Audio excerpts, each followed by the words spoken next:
Welcome to the Desert Vibe, another edition. We have had a string of just absolutely great shows and very much appreciate everybody who's come on the show and everybody who's been downloading and watching and listening. It's been a real joy to watch this thing grow, despite the co-hosts that are on here every week with me. I'm Glenn Gardner. I'm Walt Richardson. I'm Jamie Ray. And yeah, y'all listening to the Desert Vibe podcast, and thank you for being here. Like Glenn had mentioned, it's been a really nice little series going on, and we've just been having fun with it. And as we're getting started here, I want to ask you guys: Can you hear the birds through my? Can you hear birds in the background somewhere? Because I can hear them in my headphone. You don't hear anything? No, Okay, because Walter. my front door is open, and I don't know. I just feel like I'm in the Phoenix Zoo for some reason. Every bird in the valley decides to, land in the trees and the cactus in my neighborhood right when we say we're on air. Could Yeah, just be in your head too, you know? that's another story. Okay. That's another podcast. Hey, we're here today with Ryan, and if anybody doesn't know who Ryan is, don't feel left out because we don't either. We're gonna find. We're going to find out. We're gonna find out. I know what kind of liquor she That's likes. not true. That's not true, Walt. and and he's in the crosshairs three ways right here, boy. And You know Sniper what? Mel. He's on my good side because he's a red vine. Okay. He loves red vines. Okay, So Yeah. he's my good, people. Yeah. good. He's I your got peeps. it. Well, I'm going to start out with asking the very first question that's going to lead into it dovetails into a whole bunch of the stuff that everybody else will be asking later on. I uh, I have recently met Ryan.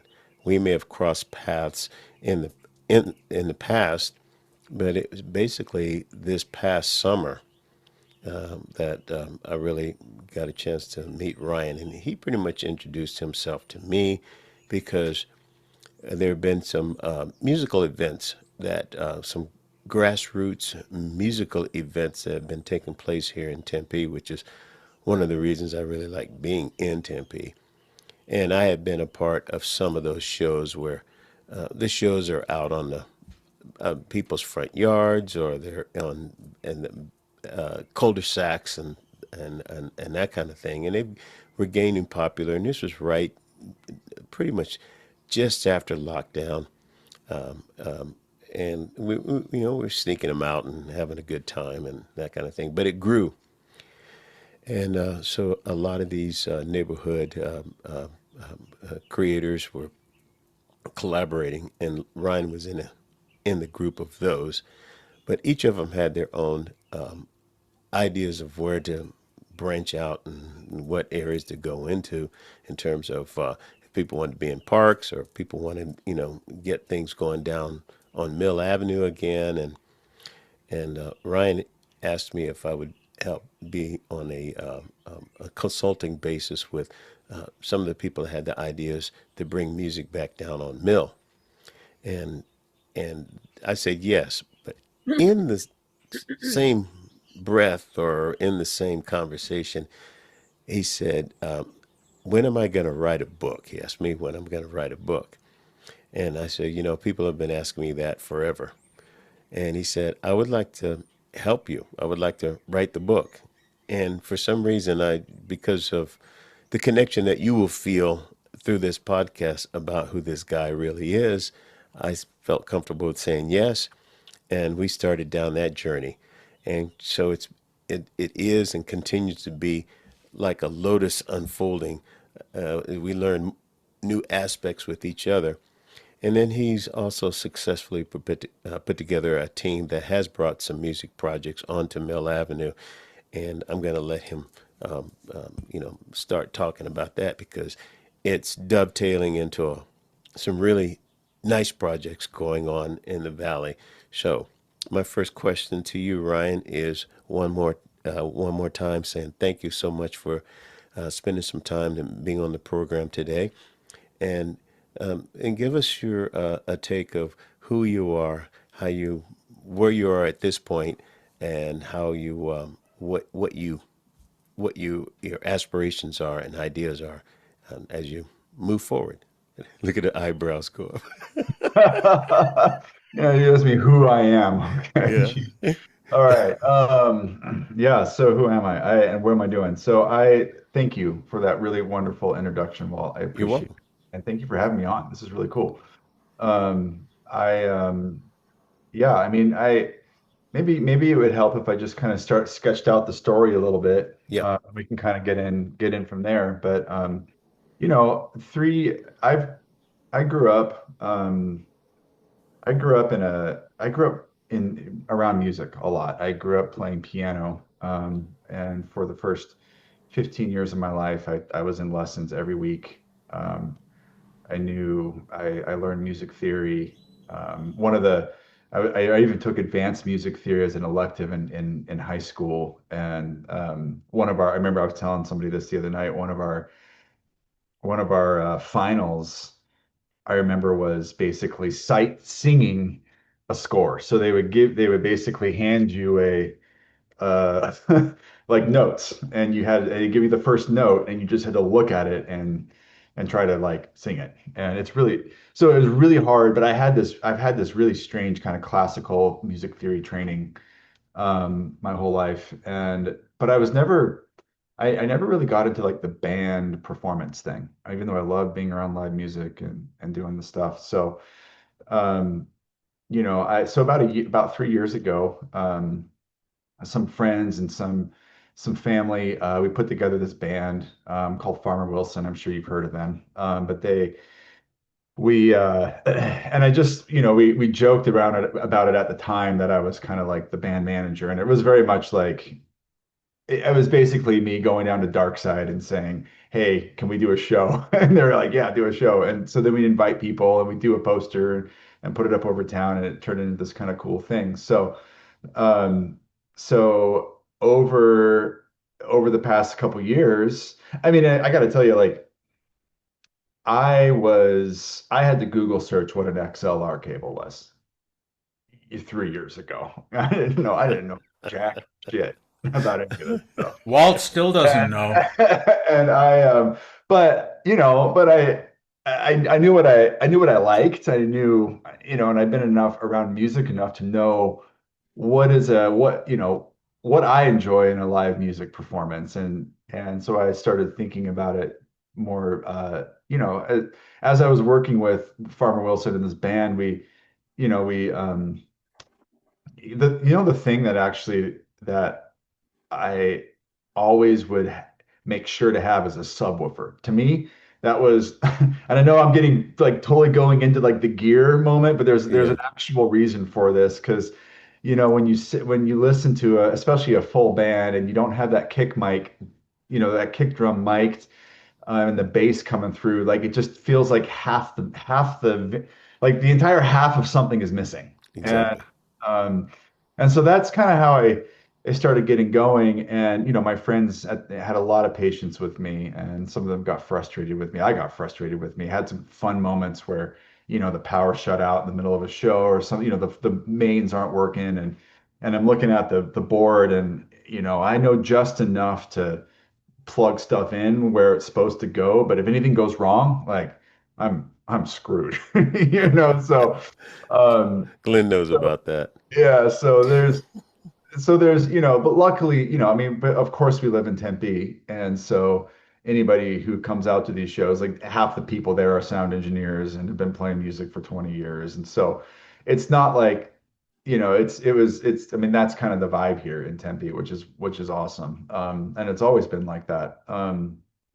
So so we started these things, my friend and neighbor, and everyone knows this person, Paul Kent. He started these things in 2020 called the Ditch Music Sessions, and they're still going today, and that's awesome. It was a way to support local musicians, and with financial help during COVID. And over time that expanded into the park music sessions. The city of Tempe came forward and help push through some stuff to make it easier for us to do live amplified music in the parks. And so in 2024, I got a bunch of gear from the Tempe Tavern. And they were liquidating all their old gear, and I just kind of bought it sight unseen, and it was gross. I mean, that it was gross. I was scraping and scrubbing and like you're like old like layers of beer and junk on those stage monitors. It was it was so great. I had a mask on cleaning this stuff.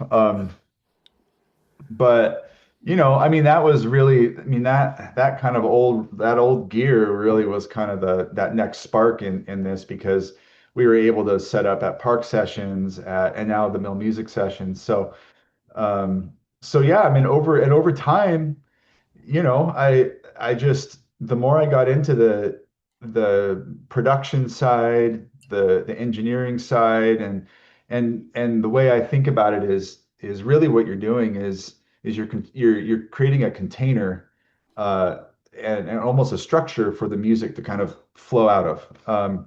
You're not trying to control the music. You're not trying to control where it happens, how it happens, who says what, who sings what bands show up here or there. But you're just saying like, hey, here's when you come do a show with us, the musician's gonna show up and they're gonna feel like they're cared for, that they're seen, that they're loved, and that the monitors are dialed in, that they sound good. And I found that alone, it speaks. It somehow it just elevates the entire thing, and it makes the musicians focus on letting their songs out instead of up there worrying about whether they sound good or not. Yeah. So So Ryan, yeah. I don't mean to So sorry, I'm interrupt just you. going all over the place, but No, you're that's the fine. way my brain works. I don't want to lose this question with what, Yeah, because you're talking about what I want to ask you. yeah, ask me. So so Tempe is your focus right now, which is great. Tempe's a great Yeah. music scene. But since would you call yourself a band promoter right now, as far as you, I'd say I what would you're call doing? myself I call myself a producer at this point, Yeah. you So, know? what's something you've noticed about the Tempe music community since stepping into this role, promoting these Yeah. bands and Yeah. doing things? Is there anything that surprised you in a good way or even a challenging way? Yeah, I mean, there's some things that I've noticed, and one of the things is, um, well, first of all, the thing I say, you probably heard me say this, is if you throw a rock in Tempe, you hit a musician. Like, there are so many garage studios and amplifiers laying around and guitars. It's silly. Like you meet somebody and I just assume at this point that they're an artist or a musician. Like I just and if, it doesn't surprise me anymore when someone's like, "Oh yeah, I've got I built a home studio," and they're everywhere. I mean, it's everywhere.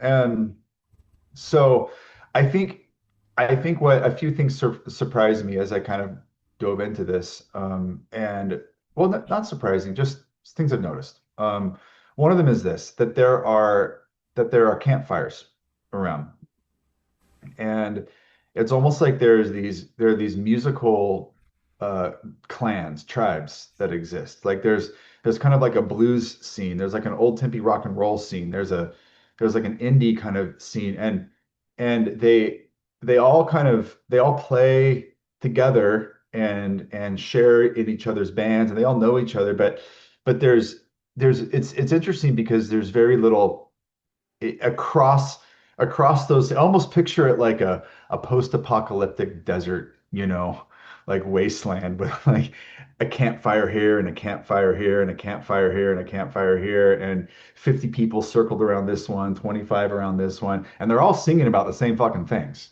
Yep. right? Yep. But the voice is coming through the expression of blues or through the Yeah. expression of rock and roll or through the expression of Yeah. jazz or through and so but if you strip away all the stuff, they're all singing about the same stuff. That's all it's all poetry, at the end of the day. And so I think what's been fun about the mill is that it's kind of like thinking intentionally when you think through a lineup, like how do you kind of pull some of these people and these threads kind of back together because they all know each other too, you know. And it's fun. Walt, you've been backstage with us at the mill, and it always kind of feels like a family reunion, you know. It does. It It does. Yeah. does. It's really cool. Talking about the mill, what's your Yeah. ideal future look like for the Hayden Flour Mill? Oh, oh yeah. I mean, there's a lot of steps between now and here, but this is what I would love to see. I think the Hayden Flour Mill could be one of the premier, iconic, nationally recognized music venues in Arizona. Um, I think if we did it right, if we invested in some infrastructure and took it seriously, that space could be a destination music venue. I think, You know, you think about, and the other thing I think it would be really a fun thing to do is make it a recording stage too. So, yeah, um, because the scenery is so beautiful when you sit there and you look at it, I mean, literally airplanes are landing right over your yeah, head. yeah, And what's fun about blasting music there is it drowns out the sound of the airplane. So, yeah. You um, know, it would be even greater if the Blindsiders played there. Have you heard of them? Hey yeah, yeah, I've Glenn, heard of hey them. Glenn, Yeah. hey Glenn. We knew that pitch was coming, right? I saw that wind up. Yeah. What? As Okay. soon as She's been Ryan, winding that one you up. said I'm a promoter or I'm a producer, immediately what was in my mind was, oh, don't give her your phone number. Yeah, no, I already know where she lives. It's where I live. Over. Don't give her your phone number. Yeah. Oh Listen, my Ryan, God. you will not find anybody better at promoting and marketing than Jamie Ray. All You right. know, I'm telling you, Fortune 500 companies can't compete with what she can do in 15, 20 minutes. Okay? And Oh that's man. when she's asleep. I'm on the When, cover of that magazine next month. Oh man alive. I believe you. I'm on the cover of Field and Stream. Yeah, and Horse and Hound. Hey, Ryan, I was wondering, you kind of, it seems like you almost, the universe pulled you into this thing. It sounds like you didn't set out in life to say, I'm going to be a promoter, I'm going to be a No. producer, I'm going to go buy some scuzzy sound gear from an out of business bar.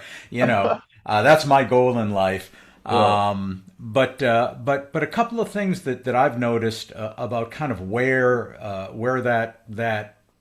that endeavor is going these days is I think it's actually getting easier in some respects because the gear is getting cheaper and lighter, Mhm. basically, as time goes on here, and better. By and large, I think back to the days of, early in my career, we'd be dragging around, Marshall Stacks and voice of the theater speakers and Leslie cabinets and Baldwin organs and whatnot.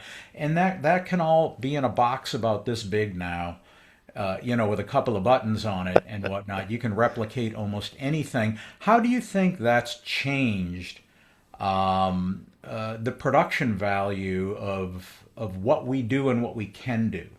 Is it made it better in your opinion, or are you kind of old school in that? No, I like all that big ass Yeah, I stuff on the think stage. I think it depends on I think it really depends. Well, often it depends on the guitarist, to be honest. Those the guitarists are the ones who are like, I need my tone and I want my tube amp and I want this or I want that, so often like I don't I let the I don't again, like, if my whole approach is to let the musicians, like, provide a container that's going to amplify the musicians in the best way possible, right? So is it easier to drag that new gear around? Yeah, absolutely. And but there is something. Well, you said something about the gear that we have. And you said there's just a warmth to it that you can't yeah. replicate. Yeah. And and Yeah, it is true. That's true. and so you lose a little bit of that crisp high end, I've noticed. But what you get is this a little bit more of a warmer tone. Um, and I don't, I mean, and I know And I'm not again, I'm speaking out of my butt. I'm not a sound engineer. I'm just a guy who Hey, everybody's got ears, yeah, Ryan, you Yeah. know. yeah, Um, yeah. And but yeah, I mean, I'm not, I'm probably, I come across probably a little bit like a dreamer, and I definitely am. But when it comes to this kind of stuff, I'm very practical. Like got a lot of Virgo in my moons and my sign. huh, And so, I very much, I very much like to organize and have things like working properly. And, when we're done with the stage, I like to strike it quickly, and just be professional about it. yeah, But, I mean, I think I definitely feel the nostalgic connection to that old gear, and I think that there is an energy in it that's hard. You can't really replicate. There's a lot of bands who played through those speakers, and true. True. something about that. In the world of sound, and the Yeah, four of us on this show right now have spent a lot of time around sound and as consumers and in some cases as professionals. And it's an interesting thing because it's subjective.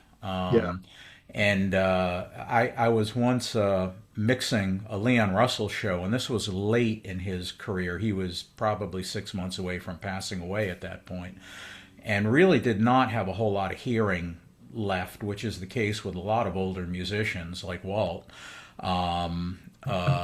Elderly and in an advanced state of yeah. decrepitude.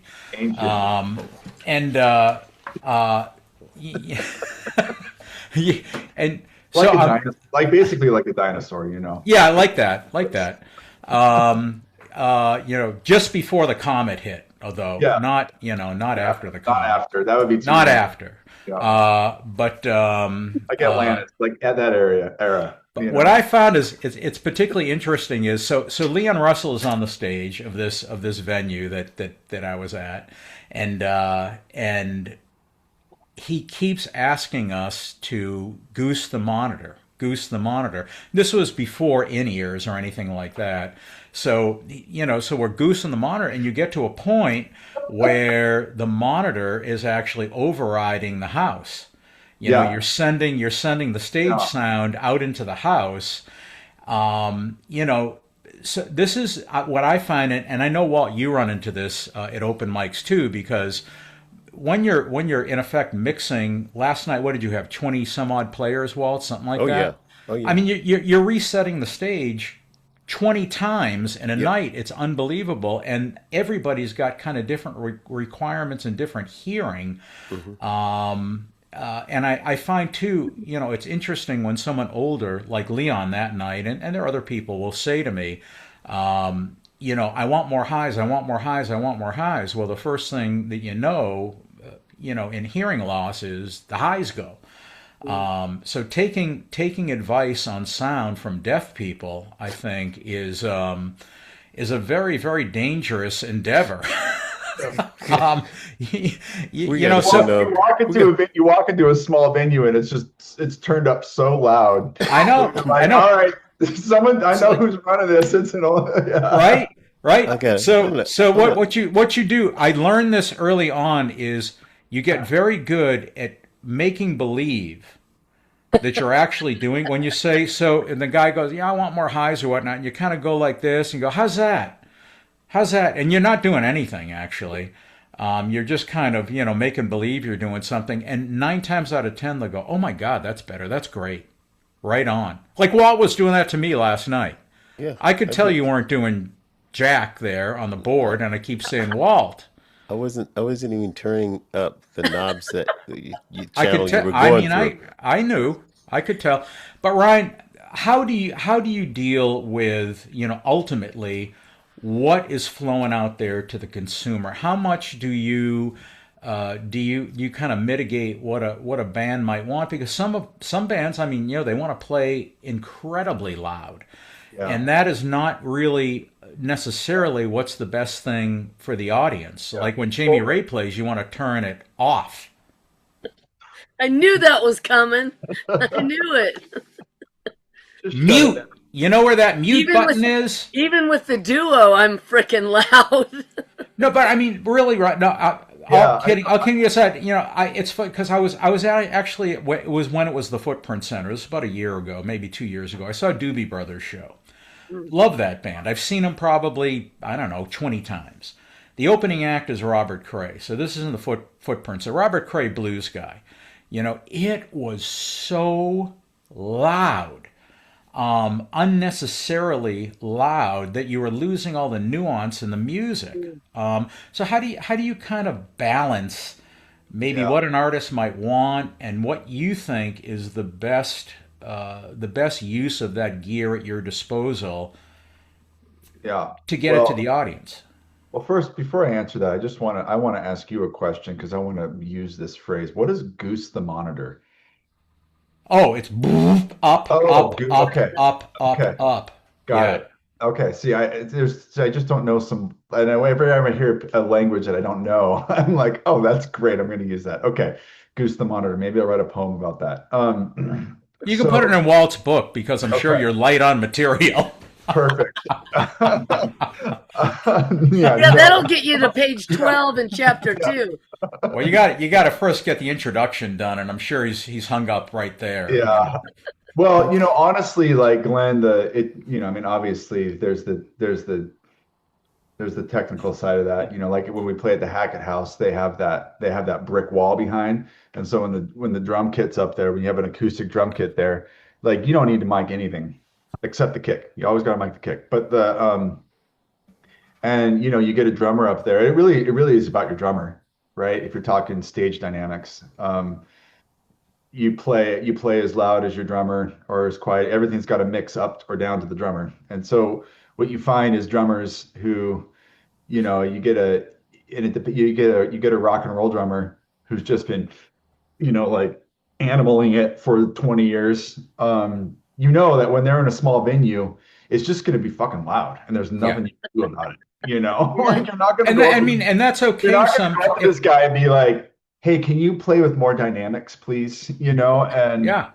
because it's just not how they play. It's not what they do. It's not their thing, right? So if you don't want the drums to be, overpowering the whole thing, you gotta mix up everything else to it and just hope people bring earplugs. In fact, what we've done is and I think venues and everyone should do this. Is just provide free ear protection. I'm sure a lot of them do, but especially for the kids, because we do a lot of shows where they're all ages shows and kids are running around. Some of them are like climbing on jumping on the subwoofer, up front. And it's like, okay, there's a lot of decibels coming from that stage. You should probably have, it's responsible to wear ear protection. Do you But run a dB meter at a show, or do you just kind of no, go by? my engineer does. At And this what point, do you think is optimum? Out of you know curiosity. what I love? Gabe Gonzalez, the guy who ran sound for the 3 Mill music sessions, just like S plus tier sound engineer, knows his stuff, and he's also a workman. Like he shows up on time, he does the stuff, and he's professional. And I love, when it comes as relaxed and fun as we have at these things, when it comes to running the stage and it comes to running the production, like it's like I expect professionalism because it literally it matters for the whole crowd, right? So, um, but the way he's been mixing it, and people have commented, it's the best sound we've ever had. It's the best sound, and I think what he does is the first, I mean, the first 50 feet, however, off the stage it's you go stand up there and it feels like you're in a concert, right? The sound kind of envelops you, you feel it in the but then the further back you get, you can stand in the back and you can have a conversation. Um and I think for these kind of community oriented more grassroots type of events where live music is still the point, right? Live music isn't there supporting another thing happening. People are there to listen and participate and be part of the music, and pay attention to the music. It's the art that they're tuning into and orienting themselves towards. um, I think I think it's good. It's a cool thing to be able to provide both kind of spaces where somebody wants to be in the music. It's their favorite band. They want to close their eyes. They want to dance, and then they can kind of go up to the front. And then people who want to hang out and talk can hang out in the back. And that's what we found works. And for some reason, whatever Gabe does, he makes that perfect. So. Do you think that the Tempe local people appreciate what you're doing down there with like at Hackett House and at Hayden I Flour hope, Mill? And I hope so. The ones I do, the ones I I mean, you know. get feedback from people Yeah, yeah, and yeah, like yeah. I mean, yeah, the ones, my friends and the ones I know and the people who I've spoke to and, yes, I yeah, mean, and I think, like I said, it goes back to what I said earlier. Like all I'm trying to do is provide a container, yeah, and that this stuff can, that this stuff can bubble up in because the reality is, when you talk to people who are in the scene, the thing that they talk most about are the venues. They talk about the places. They talk about Long Longs and the Sail Inn and all these different places around Chewy's and all these different places around that there's real memory tied to, real ancestry kind of existing in those places. Even the chill room, taking over the clubhouse and keeping that thread going of music, obviously through a different expression. But and so to me, what has gone missing in the past 20 years is not the musicians, it's not the art, it's not the songwriting, it's not the talent, it's the places. hmm And so one of the beautiful things we've kind of discovered is that these public use spaces, the Hackett House, the mill, and these other places that are owned kind of by the city, are wonderful locations for revitalization of a music scene. There's less complication. There's less, and what's great is in Arizona you can leverage a temporary liquor license with a nonprofit so that you can have alcohol service, right? So because the venue model is hard today. It's really hard. It's hard to make it pencil, especially for especially for bands that are, that draw 300, 250 to 300 into a room. The economics of that are really difficult to try to sell tickets to, where you pay the room fee, where you pay the band, you pay the bar makes enough and the promoter makes a little bit of money. It's like the margins are so thin. That insurance has become a huge issue too. Yeah, insurance is a big deal. So it's hard to make the economics of local live music work today. And a huge part of what I think about, and I bring a lot of my business background to this. I spent 15 years in executive marketing rooms for like doing this is what I've done for years. Is figuring out the economics of it, and trying to go, okay, how can we actually make this work? Because artists need to be paid. Um, and um, and I get weary of local nonprofits, local groups, local people, um, always asking the artists to donate their time for their thing. And you hear it a lot. Oh, we're doing a fundraiser, we're doing this and that. Maybe the artist will play for free, and it's like you're not talking to the freaking Foo Fighters here. Like, you're not But it's asking. great exposure. Yeah, you're not asking Paul McCartney to come play a benefit concert. You're asking, somebody who's like is in $15,000 of credit card debt. Their kids sick at home and they're working two jobs, and they're trying to, and this is something that actually matters to their soul and something that have been doing for years and years and years, and they're professionals, right? They're just not. So, um, so I care a lot about the economics of it, and I think these public use spaces are excellent ways for the people, the citizenry, and the municipality itself to come together and kind of meet on mutual ground. And it's beautiful, when it's done right, the partnership is really, really, really good. Like the city can provide infrastructure. They can provide, they can help get stuff through the city process.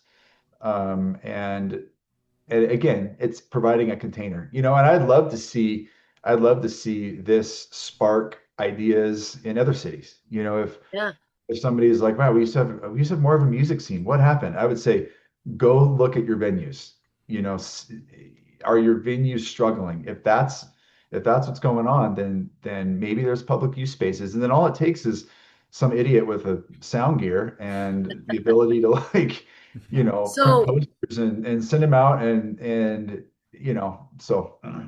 you spoke about liquor license and liquor. Do you really think, I mean, I know back in the day and years ago, all the dive bars, that was the place where all, bands got their start, and I mean yeah, even the big bands, the national touring, world touring bands got their start yep. there. But do you think that now with kava bars and non-alcoholic places, do you think that liquor really is something you need to have a successful show, or have No, I mean the real I wrote a whole article about the relationship between liquor and live music on my Substack, and so I've thought a lot about this. And by no means am I an expert either. It's one of those things that it's the Dunning-Kruger effect. The less you know about something, the more you think you know about something. That whole thing. So I know, I've kind of waded into the world of liquor, and what you discover is that all the levers of access control and bureaucracy funnel through the liquor. As soon as you want to crack a beer open at a venue and sell it, it literally initiates a waterfall of forms and things and complications and all the insurance alone. I mean, get this, on the insurance cost for liquor for one day, for a liquored event for one day is like, between 1,000 and 1,500 bucks. Without liquor, it was like $50. And so if you look at an insurance company and you go, okay, you have actual underwriters They're looking evaluating. at not they're looking at numbers. Yeah, That's it. you're Yeah. looking at underwriters evaluating the risk that liquor introduces to a live public gathering. There's your quantifiable measure. So now, but here's the deal, like, it's, do I like having cracking a beer and watching a band? Absolutely. Like, it's the best. Like, I don't but are there other alternatives and ways that you can open up, uh you can create a different way of experiencing it? And yeah, and our second Mill music session, the one that Walt played at and Farmer Wilson and Supernormal, they we decided to experiment with a non-alcohol show, and we had the chill room out, and we served kava. The thing about the kava is that people still don't know what it is. yeah, There's still this yeah. education component that's happening around it, but I love it. I loved it. I loved it. I love that vibe. You didn't have to get fencing. Yeah. It could be open. People can just walk in and kind of wander in and out. It has much more of a community feel to it. And the kids, it feels a little less, you know, the energy is just a little more chill. But just a word of warning, You Ryan. If know? you do end up putting the blindsiders on stage, it's pretty essential you have alcohol there, because Yeah. if nobody's drunk, they sound like crap. Stock So stock the backstage. Keep it yeah, I stocked. mean, really, it would be absolutely essential Yeah. to have I not just alcohol, not just beer, but hard liquor, yeah. or as an alternative, morphine or something like Yeah, that, just or all the drugs. We'll just do crack. it. Right off. Have a You know, crack bar you back know that's there. how the blindsiders make their tips. I've got a Yeah. whiskey. I've got a whiskey bottle by the tip jar, and if you give me 20 or more bucks, you get a shot. So, Or you just have a jar, people can pour whiskey into it. hey, that would work too. There's a song about that called Whiskey in a Jar. So, But yeah, I mean, to answer your question fully, I see room for both, Yeah. right? Um, I see room for both, and there absolutely is room for both. I think it's really interesting when you do decouple alcohol from live music. Some people's brains are like, what? That Yeah. you can't do that. It's like, watch me. Yeah, we can. so Ryan, uh, Yeah. w- I Oh, would like Walt's to. here. There's Yeah, well, Walt. yeah. Hey, Oh, Walt. wow. I've been really nice today. Yeah. As So, but opposed to last night. yeah, Holy but mackerel. I walked right All right. into it, Well, boy. ask Jeez. me the hard ones, Walt. Bad Walt showed up last night, I'll tell you. Whoa. yeah, Bad Walt was there in a good way. Uh, So, Ryan, yeah. in a very specific way, uh, let us know what number one Mill Music Session means and is, and the Jazz on Mill program that is already, you know, Hmm. we finished up, and the new idea that you have for kind of like a publishing company, if you want to talk about that. Yeah. Yeah. I can talk The a little one bit about that. song rush. Yeah, yeah, I guess yeah, I can talk about it here. Okay, Yeah, so um, Mill the Music no Sessions music first. sessions first. So what does it mean? I think I think for me, the Mill Music Sessions is a place. It's I think I think that place is special, right? No one wants to tear it down. Nobody and it's just kind of been sitting in this limbo for a while.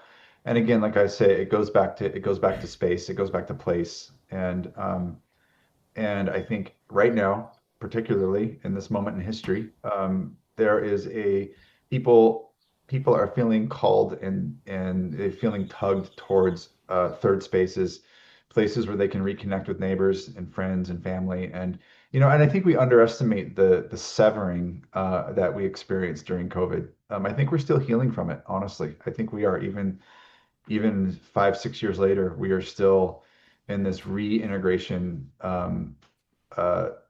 thing with each other. And so that, it's beautiful. You're starting to see it. You're starting to see people show up not just for the band that they want to see, but show up because it's something that they feel like they want to be a part of.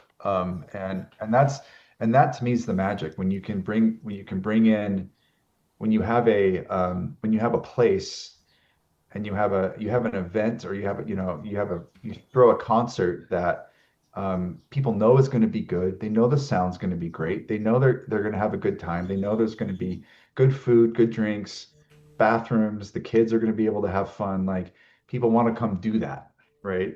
Um, and then when you combine that with, and it almost doesn't matter who the bands are, right? At that point, but they also know that there's going to be good bands on stage, right? So, because that's just a reality. So, and then then they bring their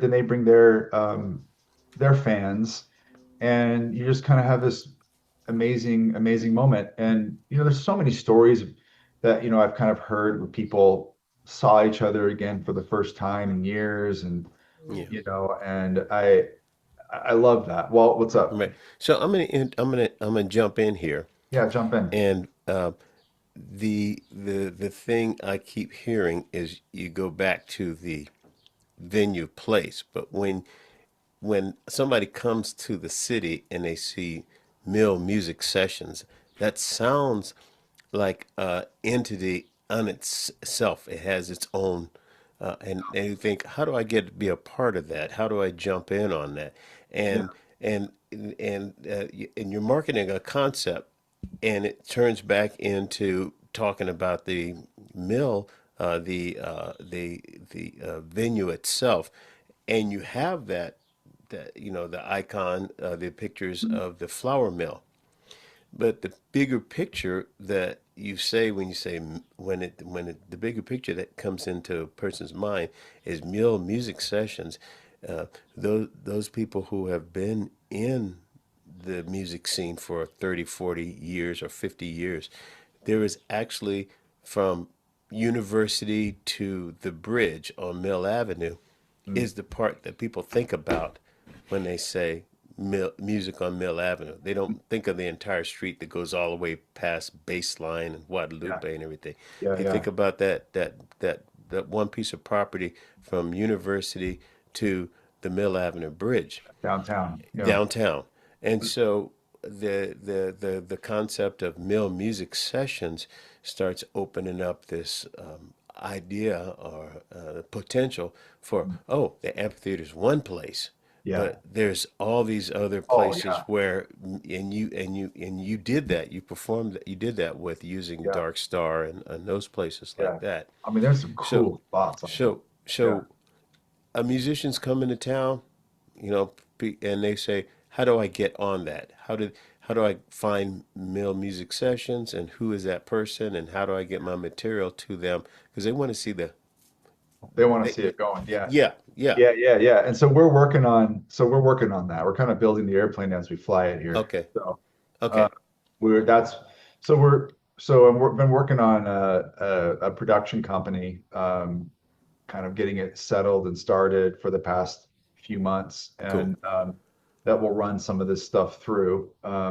There's a And website they can there's reach out to. it's not out yet. Okay, We're still we're still building it. I'm literally kind of working on the logo right now and trying to figure some stuff out. So You think yeah. this internet thing is going to catch on, or? yeah, yeah. The So internet. okay, so So the I'm gonna jump from that yeah. to the other concept that you have, which is a song rush, Mhm. which I think is huge. I like what you've done so far. So Talk can about you that. talk Yeah, about that yeah, container that you're yeah. building? Absolutely can. Yeah. So yeah, so the name came to me when we were in Bisbee for the Side Pony Music Festival. We went on this we went on the Copper Mine tour where they Hmm. take you into the thing, and I love history. I almost, history is one of my favorite subjects. I study it, I read it, I love it. I love history. And so, a good museum like is just like catnip to me. Like I'll spend an hour in there just reading everything and wandering through it. And the copper mining in Bisbee is incredible. But we were down there for the music, and so it was kind of this interesting juxtaposition between uh, this town that really represents extraction, colonialism, all the stuff that comes along with strip mining an entire mountain, you know.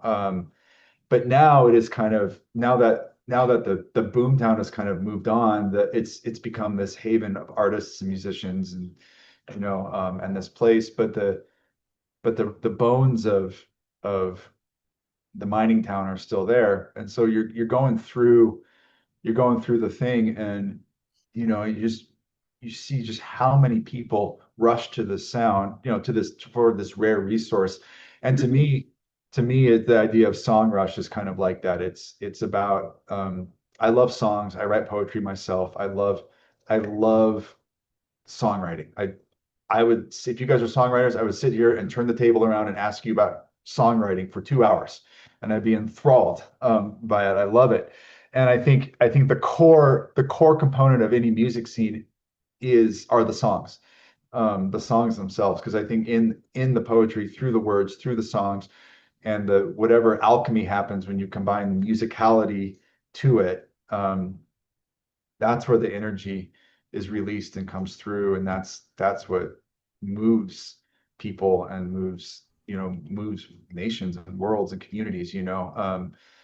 But so that's kind of where that name came from, this idea of a gold rush for songs, song rush. It's kind of I like deserty. that. That's I like cool. it. So Yeah. and then you know the domain was available, which is shocking. And so I got it, and we've been kind of working on it. So the idea would be, to this production company would basically, and I see it, I could see it growing into into even like a publishing house at some point, and because I want to do more, autobiographies like we're doing with Walt. I want to tell more stories of musicians. One of the things that we did with the Mill Music Sessions is we would sit and interview every band, and I wrote an article about them on my Substack. And then we would do a video, a video spot of them, and we put it all over social media and kind of tell their story. Um, and so that's a huge piece of it as well. So, but really what it is at this stage is the group of producers, promoters, and sound engineers and the team that did the Mill Music Session, continuing on to do more Mill Music Sessions.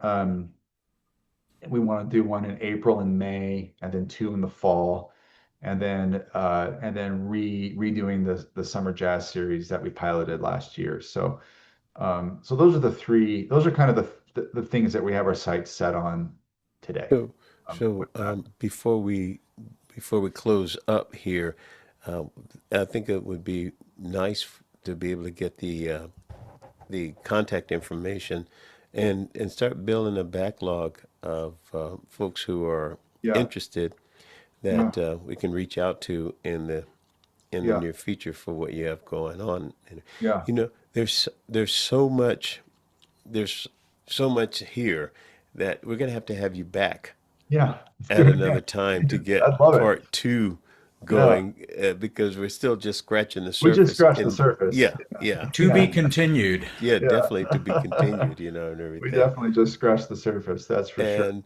but I want to thank you for your time, and I want to thank you for the connection and the friendship that we've had a chance to see. Look at her. See how she Oh, does. there She it already is. got Look the at you. marketing. I see. Oh my gosh, look How, at You and that. how can't you quick. can't see the bottom, but it says coming soon to Mill Music Sessions. This is I just see exhausting. the Step, side hey, full side step out of the way so we can see full that. siders. That's it. Yeah, you see how she is. She's Look at quick. that. You did that so cool. Damn. Yes, I told you. Yeah, you just whipped that up. I told you. Yeah. Why do you think I asked her to be a part of this podcast? Because I thought Uh, that's the ice. She's the icing on the cake of how to, just liven things up and keep things yeah. moving and everything. There's a heavy cost to pay for it on the other Oh side, yeah. but that's all right. Yeah, that's all right. People Yeah. understand. It's the You whiskey know. jar. Pour the whiskey in. Yeah. So, okay, so the day is moving on here, Yeah. and we really have to get you back to because I feel like we there's so much more here to Yeah. unpack, Yeah, it's good and talking. Is there a Fun. website though, Ryan, where people can reach out or You know what? That's gonna next time we talk, that will it's be in live. process? Yeah, Okay. okay, that'll be good. live. Yeah, next time we talk, that'll be live. So yeah, we can do that. Absolutely. And is there a project right now that's next? Is there a Yeah, so fundraiser or there is a anything going on? fundraiser. March 27th, we're planning a Okay, fundraiser. okay, So, because we really need some seed money to do this next year. yep, Um, and so we're working through the economics of it, and we're trying to figure that out. But yeah, good, good. so yeah, we need. So if anybody's hearing this and there's private, if you want to be a sponsor, if you want your name on something, I would love to talk to you. So, Yeah. So I you would get love to talk to you because I have equipment that you might want that I don't want anymore. oh, okay, all right, let's Yeah, chat. you know what? Great. I didn't think of that. I probably have something that can be donated to the Yeah. cause as Well, well. we've been thinking about. I was talking with a neighbor, and we're thinking about pulling a group of people together. Well, I haven't even told you this yet, but about people who have gear and knowledge and know-how, and just having a kind of a powwow and saying, okay, here's all of our stuff, and almost create like a little Tempe sound Co-op kind of thing. tool shed kind of Yeah, yeah. thing where, Cool. That'd be fun. Yeah. um, where, because that's the big barrier, right? Hmm. Yeah. The neighbor says, "Hey, I want to throw a concert in my park," and they're like, Woohoo. "Well, shit, what do I do?" Right. Like, well, here we got call us, call Song Rush. Here's our team. We'll come do it for you. Yeah. Set it Great up. idea. we'll help you book the band, we'll help you do the thing, blah blah blah. And Well, I'd like to get a hold of you too because I'd like you to write yeah, my autobiography, okay. which would be Paragraph. a real exciting book about It would what be a not paragraph. what not to do. Hey, don't waste this man's real time. Just ask me. I Uh, can what? write you a paragraph. Oh, you've already written my book, Walter. You know what I'm saying? Jeez. Well, this really been fascinating, Uh, and I'm so glad you're doing what you're doing because Yeah. there's a definite need for it, and yeah. I think actually everybody on the screen has kind of been down this road that you're going down, promoting stuff and ay ay ay. We're Forks gonna. up! I Forks think. up! I think we're gonna Tempe! make that I think we're gonna make that a T-shirt. The Hey, I already got them printed. They're Yeah. Hey printed Ryan, just here. throw Yeah. her a bone already, and she'll Yeah. leave you alone. And you Uh, gave me, Ryan, I'm going to put your name on this because you gave me a great idea for some merch. I'm going Okay. to start throwing out earplugs, but the packaging will say Blindsiders on Perfect. it. So I'm Yeah. going to Yeah, start you throwing should those throw out. out blindfolds as well. I've done that. I've done that. You All can still right. hear, so they don't need to see me. Jeez. Ryan, thank you so much for being on yeah, today. Really, man. and So, good luck with everything. I oh mean, man, what you're doing this has been a is joy. just really great. So Cool. Thank you guys. appreciate it. Yeah, Glenn, Thank Jamie, you, Ryan. Walt. Yeah. Yeah. I'll see Love You you. you, need to man. help me with, you You need to too. go write my book too. So Okay. put All Glenn on right. the back burner. He's All not, right. Ryan, actually, we'd like you to stay, and we'd like Jamie Ray to leave. Can we do that? Or Oh God, no, no. all You're stuck right. with her. You're stuck with her. Hey, so I don't know what the rest of your day is like, but uh, I maybe got. we can meet over there and grab some coffee later on. Yeah, I got to pick up my kids at 3, but Okay. between now and then, I can go meet you. Do you want to meet at Cartel? Sure. I'll see Before, you. All right. yeah, in a little while. All right. I'll see you down Cool. there. Good see Okay. you touch. guys All there. right. See you, All Ryan. right. Hey, Later. See you. Bye, Ryan. he That was cracks me up. great. It was. You know, Yeah. um, the he said something in the beginning of the program, and it's absolutely true. And Sal and Lisa picked up on it when we were getting everything ready for the Mill music sessions that they were asked to provide the beverage, the kava and all that kind of. There are people who have ideas that are dreamers, and there are people who have ideas that are business.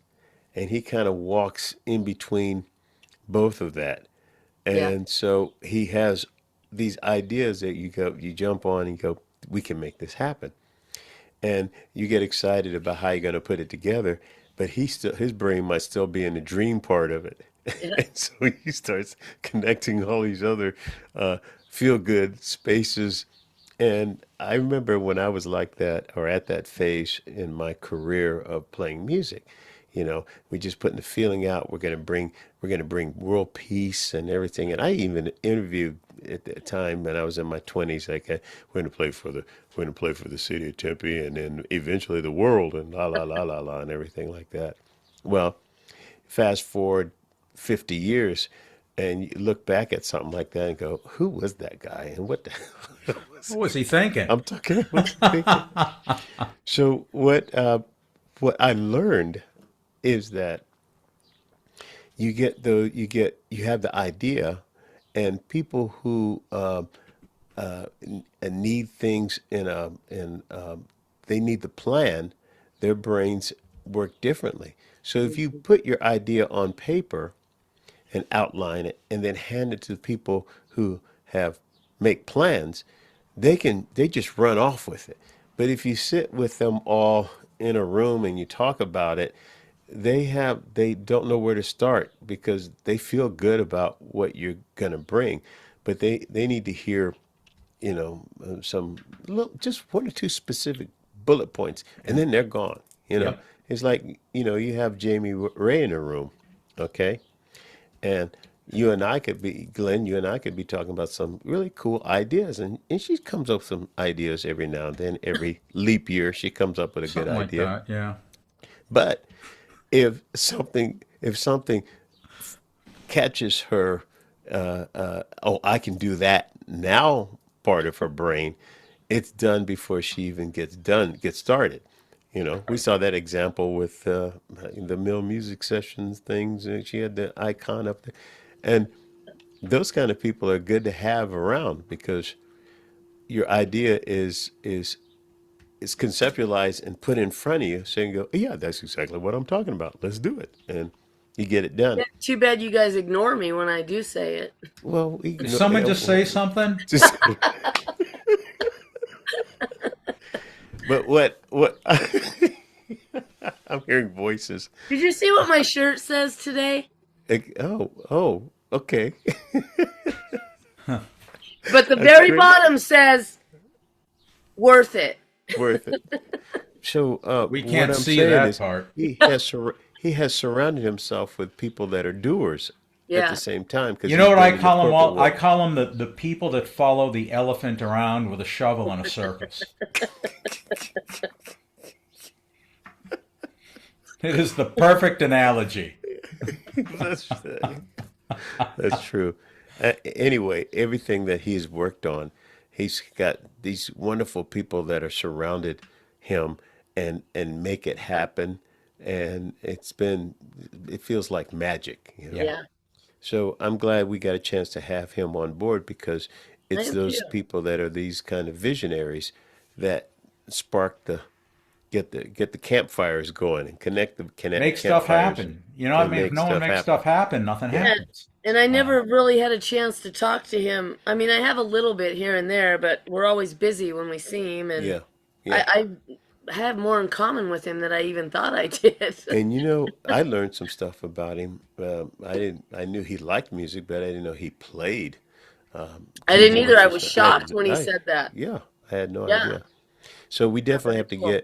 get him back on the show yeah, because one of the reasons that we have had guests on the show is to just kind of do a zoom in, zoom out approach interview, and so we had the zoom out part and from him, but now zooming in on who he actually is and in the community, that's even a beautiful story in itself, and it ties into what motivates him to Yeah.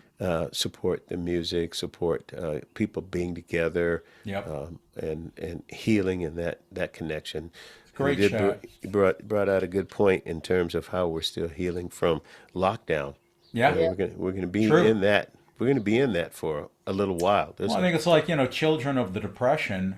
Yeah, You can always tell someone who had lived through the Great Depression in the yeah, 1930s because yeah, they just had a very different outlook on money, yeah, on security, and things yeah, like that. And I think we'll carry those scars from that pandemic. and yeah, and they had an idea on bacon grease.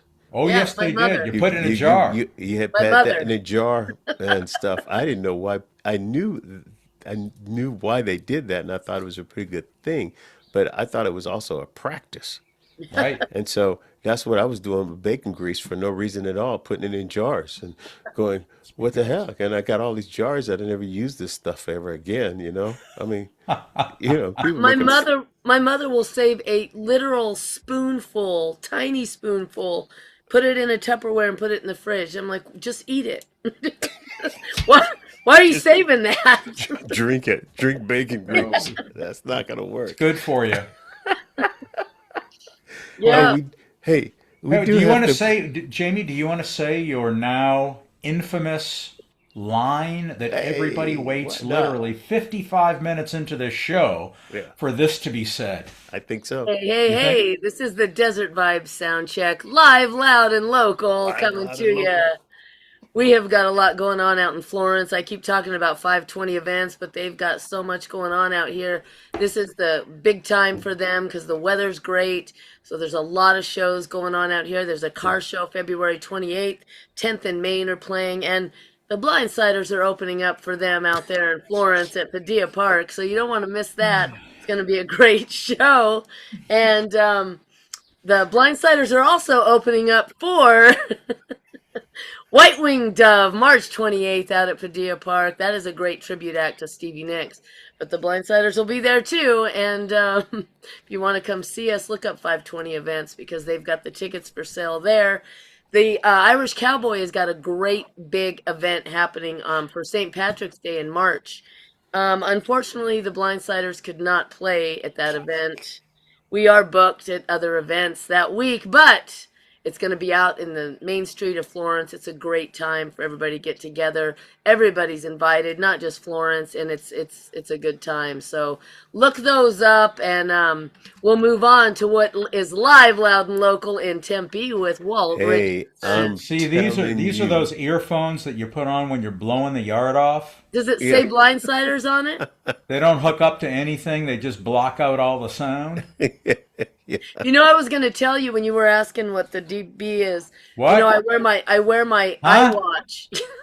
Huh? I'm There it is. I'm not catching that. What? I That's how he is oh after the podcast. The Blindsiders really are loud because I wear my iWatch to keep time when we're playing, and the thing always goes off and says the DB is too loud. It's too loud. My see. watch is going off all the time, so Okay, I okay, guess that's we are good. too loud. I'm So what's gonna going on? Live, loud, and local sound check with Walt Richardson. live, loud, and local in Tempe. We are in, believe it or not, the spring training season of the Valley here, and I think all the major league teams are here now after all these years, right? Yeah, seems And like it. all of the stadiums, Tempe, Scottsdale, Mesa, all the Mm. teams out here getting ready, and they're getting that spring roster together so they can head into the season, which is right around the corner. So what we have going on is the Innings Fest out Hmm. at the Tempe Town Lake, and basically the entire lake on I guess it'd be on the south side of the lake is fenced off. I mean, is huge stages out there. I think there's four stages. Hmm. And what is it, starting today or something? Because they were locked down. They've been locked down This for about this weekend, whole week. yeah. And we're And recording on the that's, 9th. We're recording on the 19th for those of yeah, you who and are. yeah, you might be hearing this as it's in process in motion. So we had the open mic night at the Tempe Center for the Arts, and the whole place had been, the whole lake area had already been blocked off for a couple of days. So it meant loading in was a bit of a challenge. I had to go through some gated areas just to get into the load in for the open mic night. But I think there's five stages out there, and and that one of those stages is the main stage. And it seems like this year they used the entire property from Mill Avenue, from Rio Salado, going all the way to the edge of the lake, going and then going. I guess that's going west all the way down to almost Priest. Yeah, I mean Hardy, and so that's a lot of property, and that's a Yeah. lot of fencing, it's a lot of and music. a lot of music and a lot of entrances to A lot get of, in the lot of place good because it's that. acts. But yeah, there's a lot Yeah. of great acts. So that's what's happening here in Tempe. Yeah, Is February 20th through the 22nd is the Innings Yep, Fest, and the tickets are still on sale. So. yep, definitely. So come on down and have a good time. Have That's a going to be good time. happening, no Yep. doubt about it. Well, What about you, Glenn? here in central, north, and west, there's actually a lot happening. But after last night at the TCA every Wednesday night, I wanted to focus particularly on other things that are happening on Wednesdays in particular, because after last night, I'm sure you'd be very very interested in other alternatives for Hey, a Glenn, Wednesday are night. those things live, loud, and local? They are.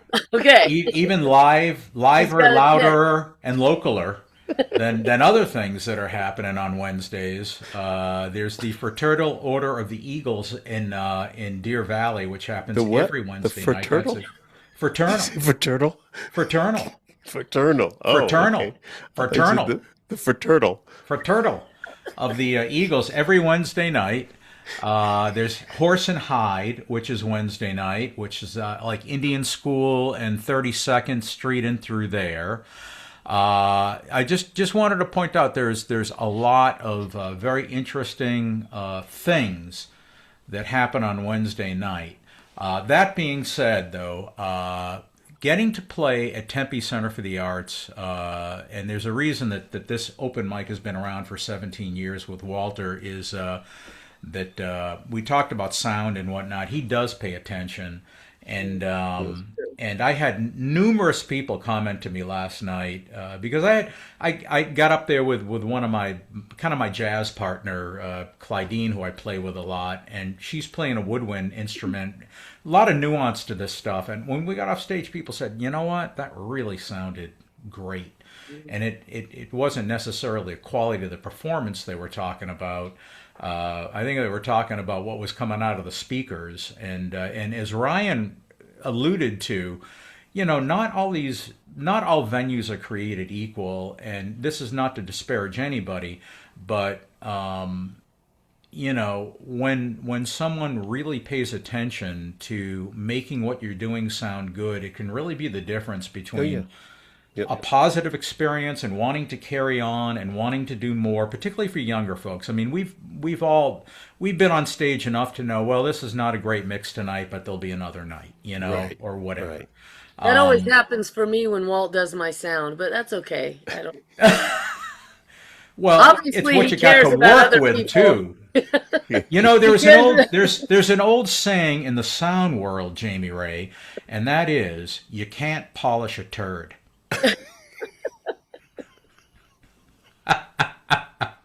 You don't even want to try that. Just saying. Anyway, having said all that, You can spray paint it. oh, you can, but polishing is not an option. But there is a ton happening west. Funny. The Glendale Folk and Heritage Festival, last day of February 28th and March 1. It's a Saturday and Sunday.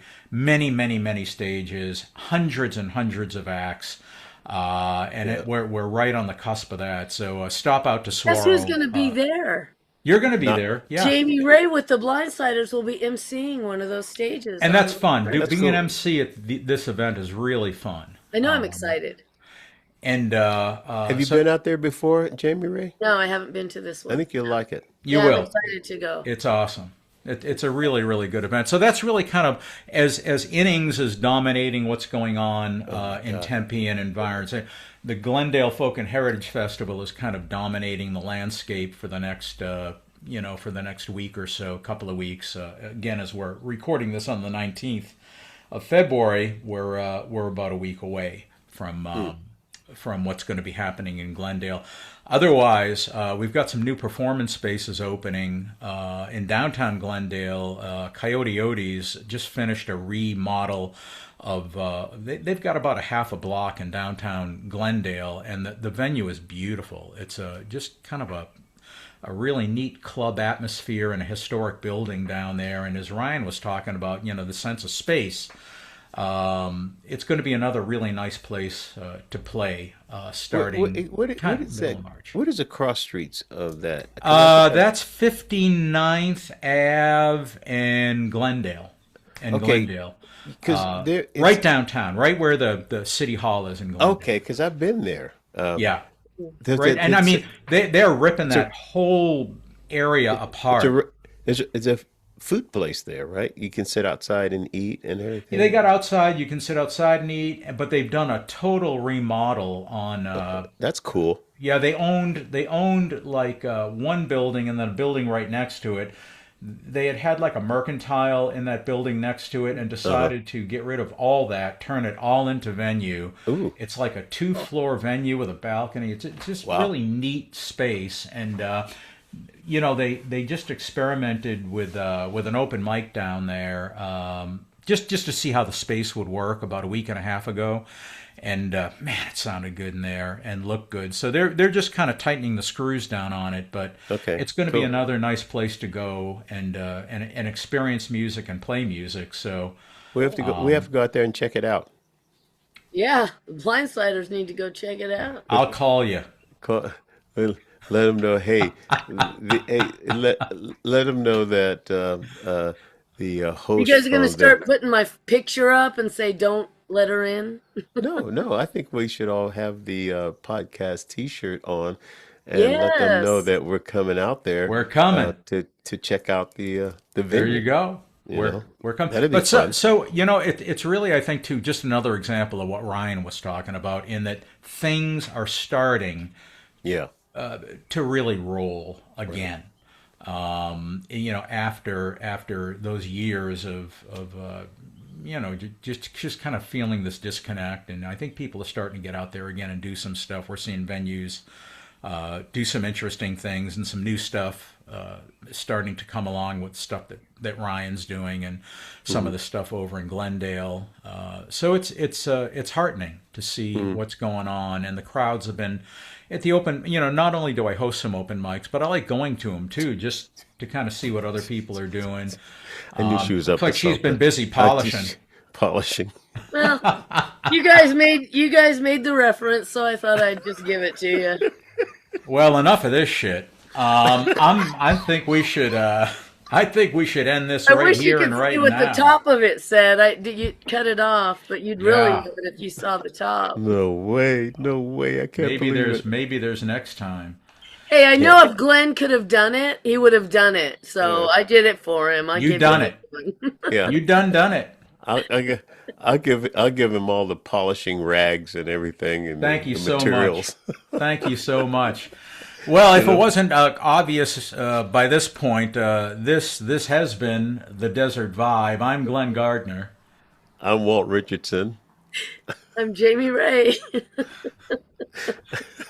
Go ahead, And Walt. Say something uplifting after I, this. I have a. okay, I am going to say something. Uh, I just made the appointment to have her institutionalized.